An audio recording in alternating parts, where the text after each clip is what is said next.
Bonjour, bienvenue à C'est notre histoire. Aujourd'hui, nous allons recevoir M. Pierre Sauly qui va nous parler des librairies à Saint-Hyacinthe. Aujourd'hui, comme tu reçois Pierre Sauly, qui était un libraire à Saint-Hyacinthe, j'ai pensé vous parler un petit peu de l'activité intellectuelle au 19e siècle. Alors, savais-tu qu'au Québec puis au Bas-Canada, André, au 19e siècle, il y a eu 130 sociétés littéraires qui ont existé.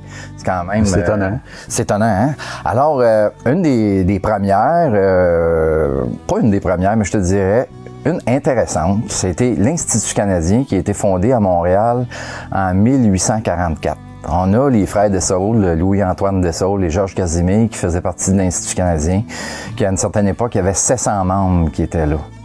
Alors, pourquoi qu'on a fondé l'Institut canadien? Il y a deux objectifs principaux pour tenir une association du genre. D'abord, c'est un objectif d'union. On veut réunir les Canadiens français parce que tu sais qu'en 1840, il y a eu l'acte d'union. Et donc, on veut rassembler la jeunesse et les Canadiens français pour, dans le fond, un peu vaincre un petit peu l'objectif sous-entendu de l'acte d'union qui était finalement de dissimer la race. De nous assimiler. D'assimiler la race selon le rapport Durand. C'est ça. Donc, c'est le premier objectif. Le deuxième objectif, c'est un devoir d'éducation mutuelle. C'est-à-dire que les gens et les jeunes qui allaient à l'Institut canadien, eux, c'était des gens qui sortaient du cours classique. Mais au cours classique, on apprenait les humanités, on apprenait le grec, le latin. Alors, quand ils revenaient dans leur communauté, il n'y avait pas beaucoup, tu sais, si ton père est agriculteur, mais le grec puis le latin, tu sais. Donc, on se rassemblait autour d'une institution de ce genre-là pour justement acquérir des connaissances qui n'étaient pas nécessairement transmises par le système d'éducation puis par le cours classique. Donc, à Saint-Hyacinthe, il y a eu un Institut canadien. C'est pour ça que je vous en parle aujourd'hui, qui a été fondé en 1854. Il faut se rappeler là, qu'en 1854, il n'y a pas beaucoup de personnes qui sont lettrées. Non, mais il y a quand même... c'est pour ça qu'on fonde des associations comme ça. L'Institut canadien de Saint-Hyacinthe était situé au coin de Mont-d'Or et Cascade, et il disposait d'une salle, une bibliothèque d'abord, et d'une chambre de nouvelles. Il appelait ça comme ça, c'est une salle de lecture pour lire les journaux. Alors, on dit qu'en 1860, il y avait à peu près 650 volumes dans la bibliothèque, et il y avait autour de 20 journaux qui étaient disponibles là. Alors, donc, les membres pouvaient venir s'asseoir, autant feuilleter des livres, emprunter des livres, que lire les journaux pour avoir les actualités ou acquérir des connaissances. En plus de ces deux activités-là, il y avait des activités, des conférences, on appelait ça des lectures publiques. Donc, Louis-Antoine Dessaulles et Honoré Mercier ont fait une série de conférences à l'Institut canadien. Les deux, ils sont passés. Il y en a eu d'autres. À Saint-Hyacinthe, là, je parle toujours. Et pour nos auditeurs là, ou nos téléspectateurs, Louis-Antoine Dessaulles sera notre premier maire. Oui. En 1849, puis Honoré Mercier deviendra premier ministre. Oui, c'est ça. Juste pour te donner une idée des thèmes abordés lors des lectures publiques, on a l'utilité de la lecture. Alors, les gens viennent dire, pourquoi qu'il faut lire, pourquoi qu'il faut s'informer. On a aussi découverte et progrès de l'imprimerie. Tu sais, aujourd'hui, on parle beaucoup d'informatique, puis de Facebook, puis tout ça. Mais à l'époque, là, au 19e siècle, il n'y a pas d'informatique, il n'y a pas de il y a pas de télévision, pas de radio, pas de télégraphie sans fil. Alors, aussitôt que l'imprimerie qui permet d'imprimer des livres, imprimer des journaux, aussitôt qu'il y a des progrès dans ce domaine-là, c'est aussi passionnant que nous, quand il se passe quelque chose, quand il y a une nouvelle invention qui arrive, qui fait comme quand Facebook est arrivé il y a quelques années, tu sais, il y a un engouement. Alors, les gens réunis là allaient s'éduquer, se former, puis donner son opinion. Alors, en plus des lectures, là, il y en avait il y a eu l'esclavage. On a fait une conférence sur l'esclavage. Il y avait des conférences sur l'histoire, lecture publique. Honoré Mercier a fait une conférence sur Napoléon Ier. Et Louis-Antoine Dessaulles en a fait une célèbre sur la tolérance et le progrès. car tu sais que Louis-Antoine Dessol, il y a eu des problèmes avec le clergé. D'ailleurs, c'est un petit peu ça, au départ, qui fait un petit peu mal à l'Institut canadien, c'est que Monseigneur Bourget, qui est évêque de Montréal, en 1858, va condamner l'Institut canadien de Montréal à cause des certains livres qu'il y a dans sa bibliothèque. Alors, ça fait un débat toujours qui va prendre essor, qui va prendre force entre les libéraux, les gens qui sont là avec des idées libérales, non pas le parti politique, mais les idées libérales. On les appelait les Rouges à l'époque, contre les ultramontains qui, eux, défendent le clergé. Le clergé et l'Église. Et alors, pendant une dizaine d'années, ben, dans le fond, il va y avoir plusieurs altercations. Et finalement, Rome va condamner officiellement l'Institut canadien de Montréal en 1868. Et ils vont être menacés, les membres sont menacés d'excommunion, ce qui fait en sorte que l'Institut canadien de Saint-Hyacinthe va péricliter à partir de ce moment-là. Et les gens qui étaient membres vont tranquillement se tourner vers l'Union catholique de Saint-Hyacinthe, qui a un peu les mêmes objectifs, mais qui se fait, qui est fait sous, on reste plus sage, un peu plus feutré. Un peu plus feutré, c'est ça. Ben merci Paul, on va aller voir notre ami Pierre. Tu le salueras de ma part.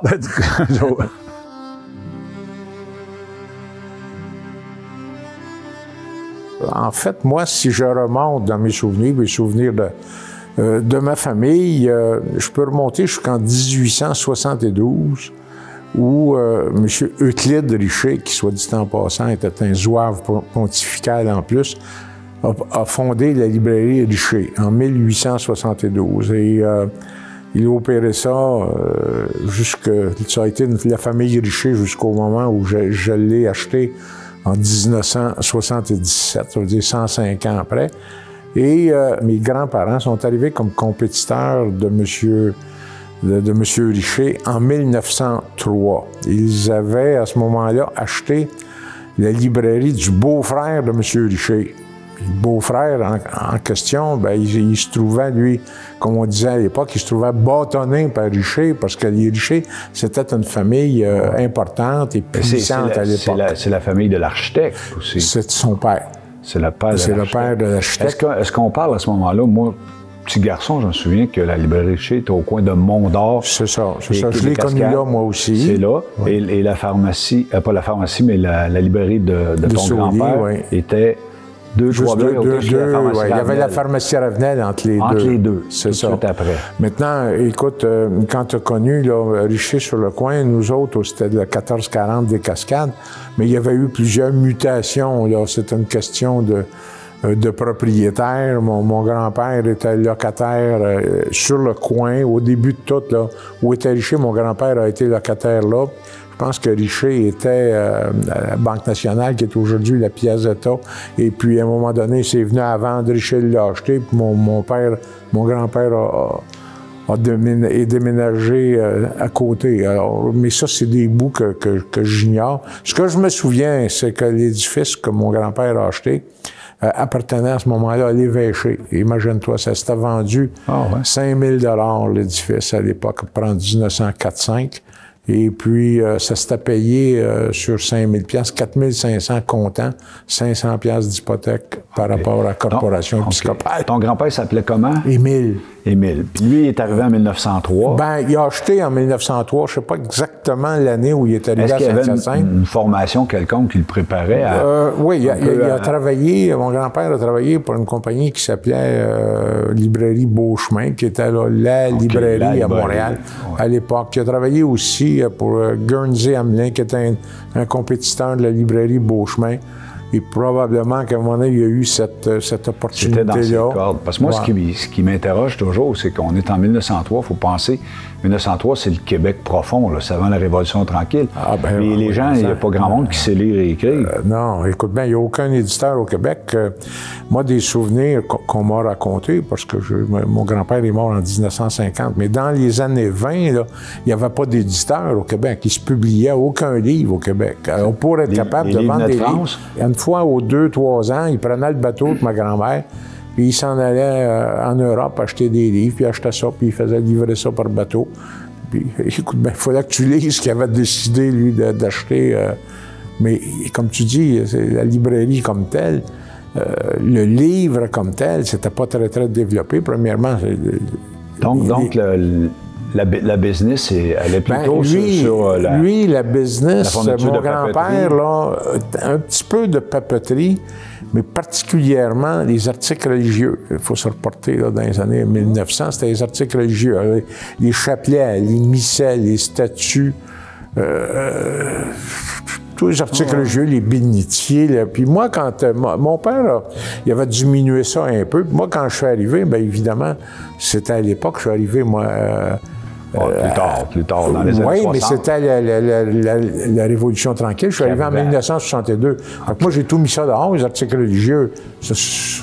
T'as envoyé ça à la librairie Saint-Antoine. C'est ça. Tout est allé vers la librairie Saint-Antoine, qui, eux autres, ont réussi tout de même à bien vivre avec ça. Ton père s'appelait comment? Mon père s'appelait Marcel. Marcel. Et lui, il arrive en 1930? C'est ça. Il arrive en 1930. Et lui, il a grandi dans la librairie. Lui, il a grossi. Mon père a opéré la librairie jusqu'à son décès en 62. Puis évidemment, il a pris un petit commerce, puis il en a fait un assez bon commerce à l'époque.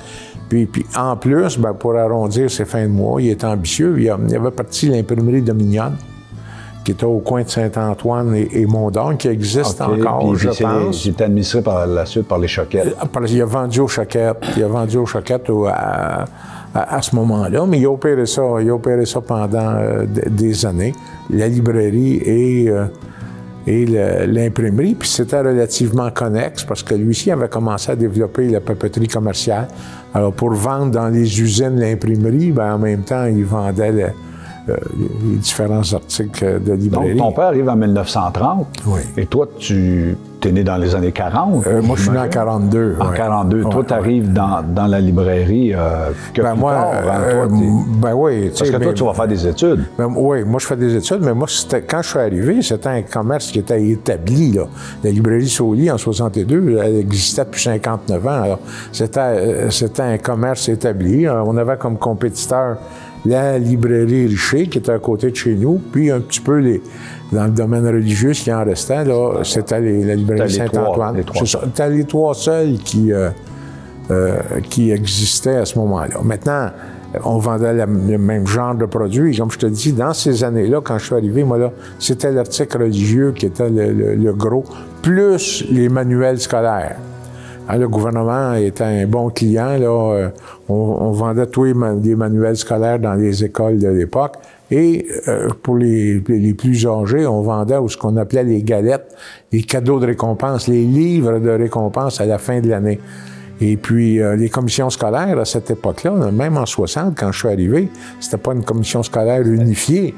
C'était la commission scolaire de Saint-Joseph. Pareil comme les municipalités. Moi, je viens de Saint-Joseph, la commission scolaire de Saint-Joseph, de Providence. De Sainte-Hélène, Saint-Damas. Richer et Sauly. On avait chacun notre client. Nous autres, on avait les clients, ce qu'on appelait les clients bleus. Et Richer avait les clients rouges. La politique est encore présente. La politique était omniprésente à ce moment-là. Okay. Alors, de notre côté, nous autres, là, comme mon père, c'était un adepte de Duplessis. De l'Union nationale. Alors, on avait la clientèle qui était plutôt conservatrice. Et puis, M. Richer, notre compétiteur, était un libéral. J'ai une anecdote là-dessus. On m'a dit qu'à un moment donné, tous les gens qui étaient un peu en moyen, là, qui étaient surtout conservateurs, Union nationale, achetaient des autos chez Concorde. Oui. C'est vrai, ça? Oui, c'est vrai, ben oui. Puis ceux qui étaient libéraux, Ford, ils achetaient des Ford chez Yamaska. Ouais, c'est exactement. C'est vrai, ça, hein? Exactement. Les libéraux achetaient en grande partie des Ford et puis les conservateurs des... Donc, mon grand-père, il avait un Mercury. Donc, mon grand-père est un libéral. C'était probablement, parce que c'était bien mal vu, une Union nationale qui achetait son auto chez Yamaska Automobile. Il y avait aussi le mitoyen. Il y avait la Chrysler. Oui, il y avait la famille Picard qui avait les Chrysler. Alors, un gars qui ne voulait pas se faire identifier pouvait peut-être s'acheter un Chrysler. C'est quand même spécial. Ouais. Fait que là, tu m'as parlé de tes études. On s'amène au séminaire ici. Oui, si on... c'est ça. En résumé, mon grand-père commence en 1903. Mon père joint lui en 30. Mais moi, mon père décède subitement en 1962. Alors moi, à ce moment-là, je suis ici au séminaire. Je suis rendu en rhétorique. Je finis ma rhétorique quand papa est mort. Fait que là, on avait un choix à faire, un choix de famille un peu, mais c'était mon père avait un bon commerce.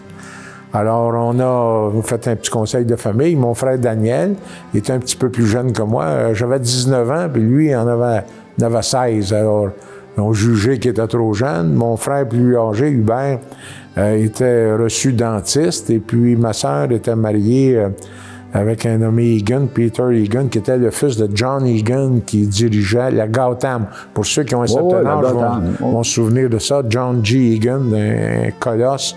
Ma sœur était mariée avec son garçon, alors puis il demeurait à l'extérieur. Alors, j'avais le choix là, de dire non, je ne la veux pas, la librairie, on la vend, ou aller à l'université, parce que j'avais ce choix-là.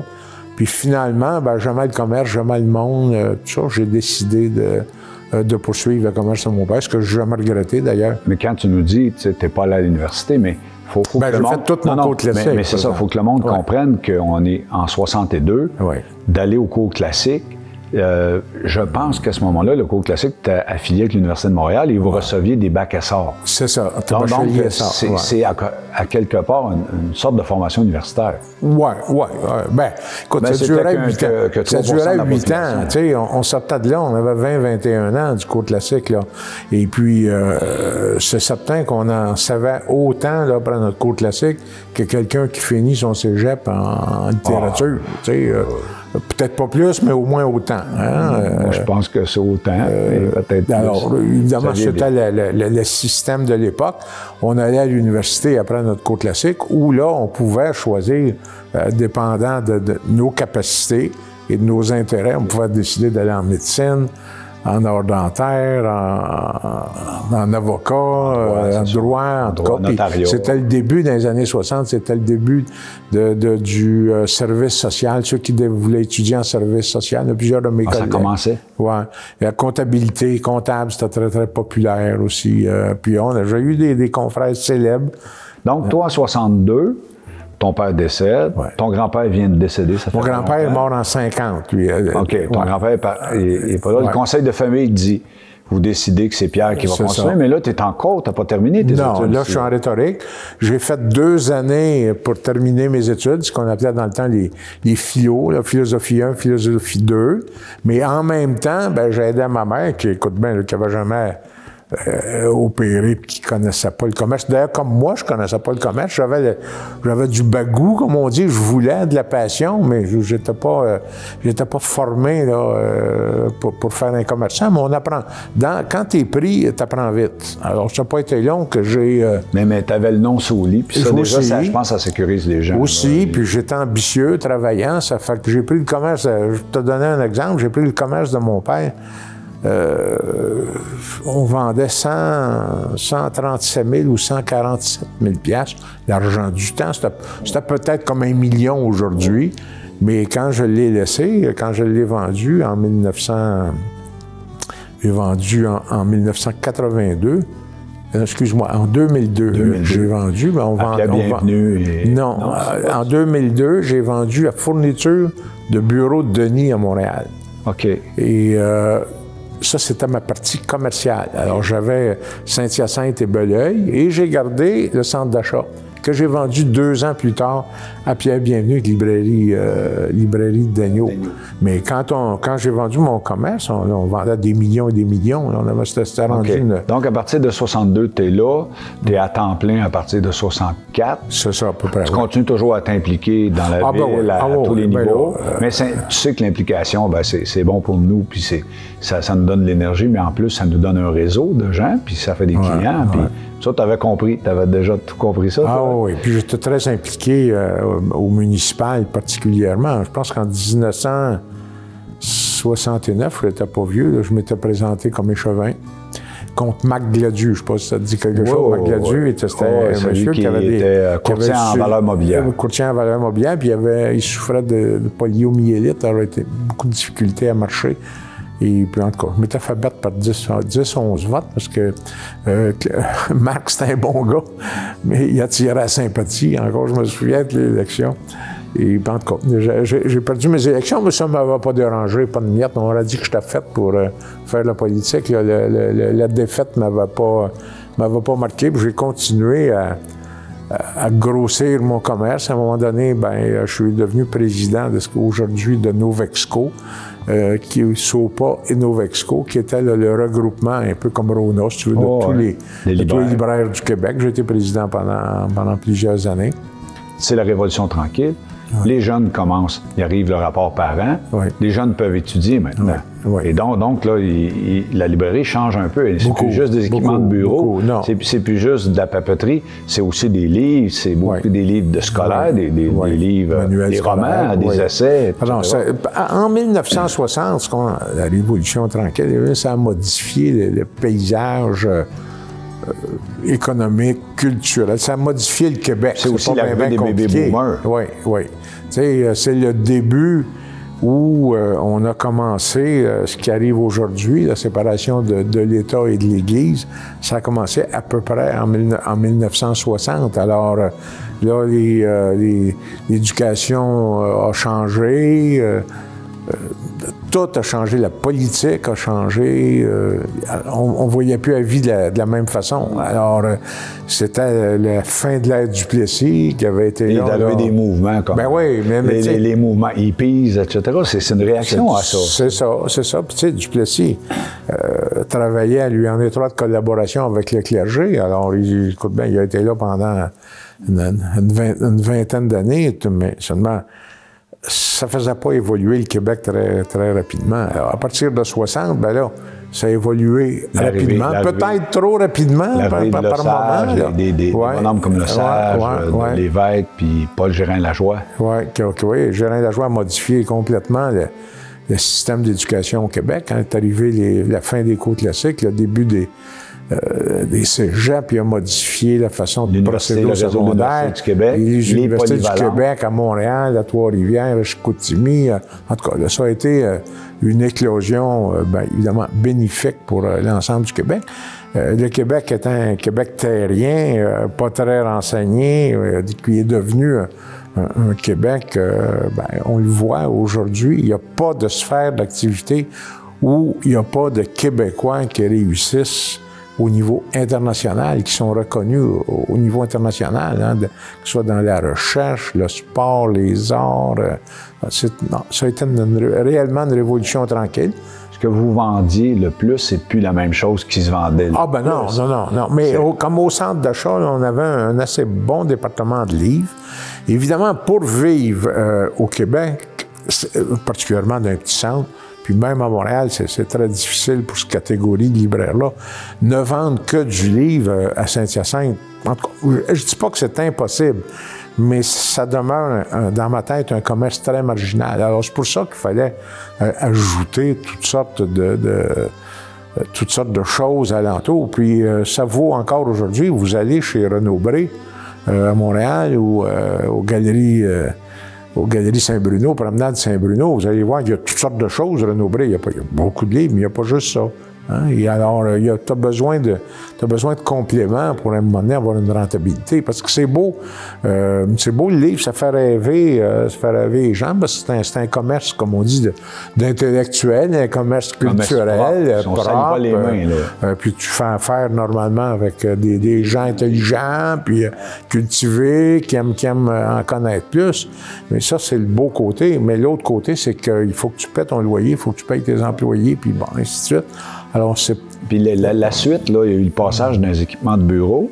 Oui, bien là, j'ai modifié le commerce. Moi, quand je suis arrivé en 62, les articles religieux, c'était bien diminué. Moi, je les ai, toute fin pratique, enlevés.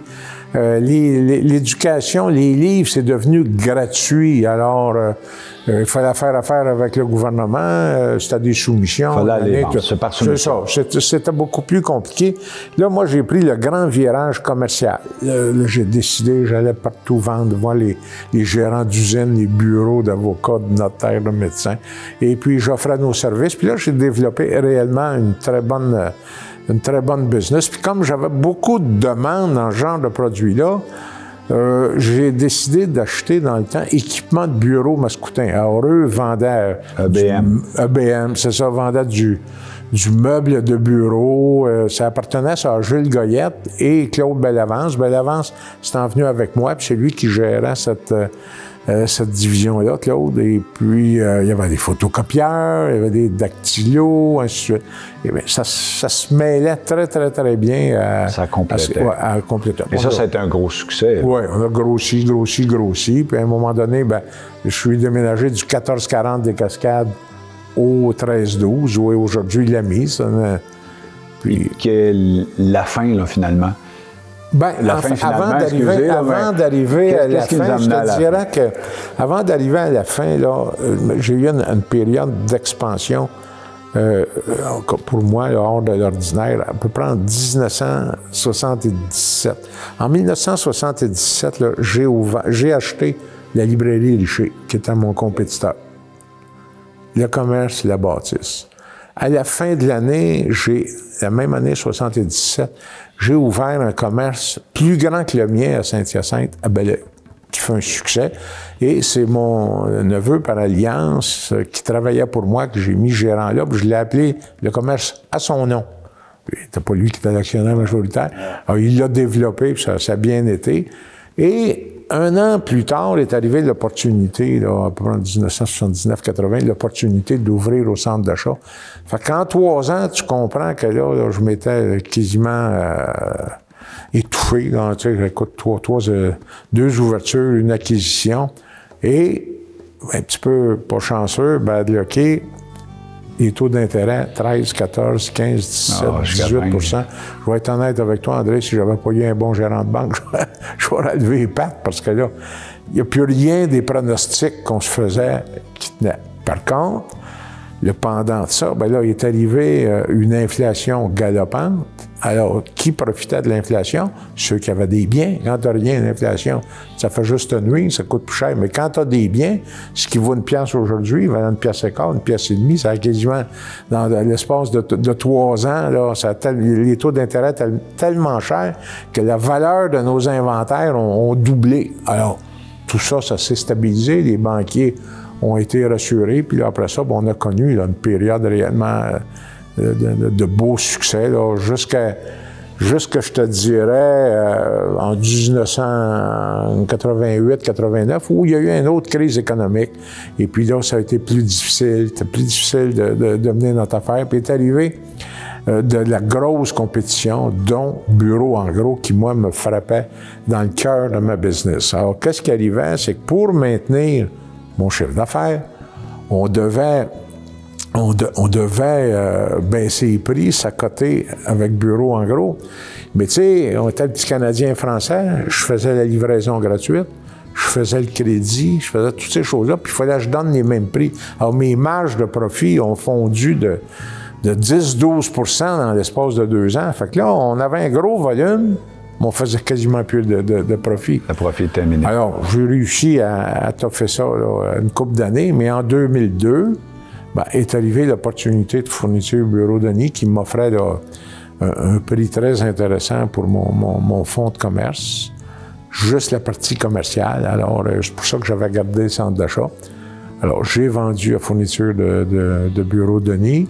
J'ai gardé pendant 2 ans supplémentaires le centre d'achat avec ma fille, qui était diplômée universitaire là, en administration, mais elle voulait aussi en même temps élever une famille. En tout cas, on trouvait que c'était incompatible. On a décidé de vendre la partie du centre d'achat à Pierre Bienvenu. Et ça a été un peu la fin de l'aventure. De cette grande aventure de 1903 à 2002. 99 ans de Sauli. C'est ça. Au nom des Mascoutins, je te remercie. C'était toujours de bons services. Puis je te remercie beaucoup parce que c'était très, très intéressant. Puis tu nous as entretenus sur plus de 100 ans de librairie à travers ta famille. Oui, 100 ans dans une demi-heure. Hein? Dans une demi-heure. Et je pense que les Mascoutins vont beaucoup apprécier. Puis ils vont connaître un peu plus Pierre Sauli, que tout le monde connaît, mais qu'ils ne connaissent pas intimement. Là. Puis je pense que tu nous as apporté un très bel échange. Ça m'a fait plaisir, M. Bourgeois.